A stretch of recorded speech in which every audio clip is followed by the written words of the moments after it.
SBY cari panggung lagi dan rewel tak jelas, pertanda ada yang dikhawatirkan, ditulis oleh X Hardy di siwer.com.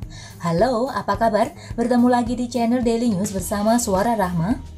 Setelah sekian lama SBY tidak berkomentar panjang atas isu-isu terkini, akhirnya dia kembali turun gunung. Sebenarnya SBY tak perlu lagi turun gunung kecuali masih niat cari panggung politik dan masih belum bisa melepaskan diri dari jebakan Batman.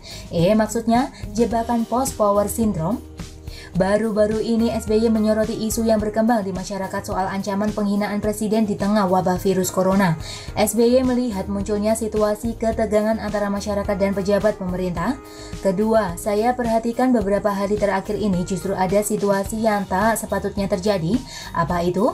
Kembali terjadi ketegangan antara elemen masyarakat dengan para pejabat pemerintah, bahkan disertai dengan ancaman untuk mempolisikan warga kita yang salah bicara, khususnya yang dianggap melakukan penghinaan kepada presiden dan para pejabat negara, kata SBY. Mumpung ketegangan ini belum meningkat, dengan segala kerendahan hati saya bermohon agar masalah tersebut dapat ditangani dengan tepat dan bijak. Kalau hal ini makin menjadi-jadi, sedih dan malu kita kepada rakyat kita.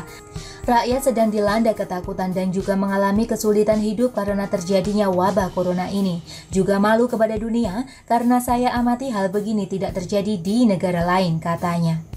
Isu yang muncul sebenarnya klasik dan tidak luar biasa. Intinya adalah bahwa negara atau pemerintah akan mempolisikan siapapun yang menghina presiden dan para pejabat pemerintah. Saya paham ini sebuah peringatan atau warning, bukan ancaman dari pihak yang memiliki kekuasaan di bidang hukum, ucapnya.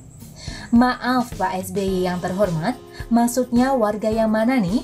Bagaimana dengan warga gadungan? Oknum yang merasa mewakili seluruh warga di negara ini yang punya kepentingan politik atau warga yang memiliki kaitan dengan organisasi terlarang atau ormas pemecah belah, entah itu petinggi, simpatisan ataupun pendukung serta penjilat pantat sampai mulus dan kinclong? Warga beginian sih memang baiknya dibasmi saja dan dibinasakan, tak cukup hanya diancam dan dilaporkan. Dan Pak SBY harus tahu kenapa ormas sampah ini dibiarkan berkembang biak sampai menjadi seperti sekarang.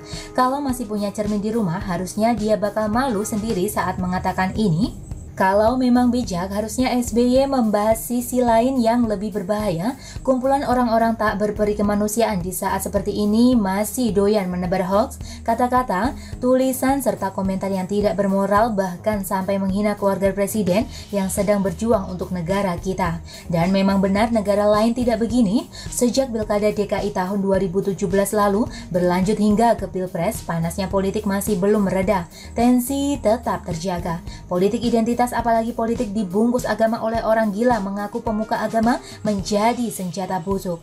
Ada yang terbentuk saat itu mungkin butuh waktu puluhan tahun untuk bisa menyingkirkannya dari benak kita.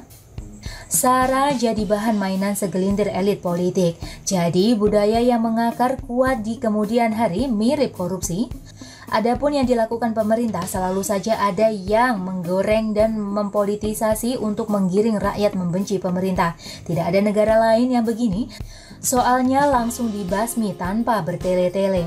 Dan saat ini ada kelompok busuk yang memang ada niat jahat seolah ingin membuat pemerintah ini ambruk. Mereka sedang bahkan sudah merencanakan skenario seolah-olah akan terjadi seperti chaos di saat pandemi corona, sehingga bisa memprovokasi rakyat untuk turun ke jalan lagi seperti dulu. Justru di saat beginilah, siapapun yang bikin ulah harus ditindak tegas tanpa pandang bulu.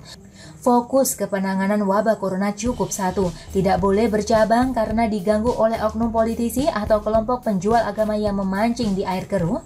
SBY harusnya ikut menyumbangkan kontribusi buat negara ini, bukannya diam-diam membangun panggung politik. SBY diam saja deh, itu sudah sangat membantu. Dan satu lagi, seandainya saja dulu Wisma Hambalang tidak mangkrak, setidaknya lumayan bisa diubah jadi rumah sakit darurat untuk penanganan pasien corona.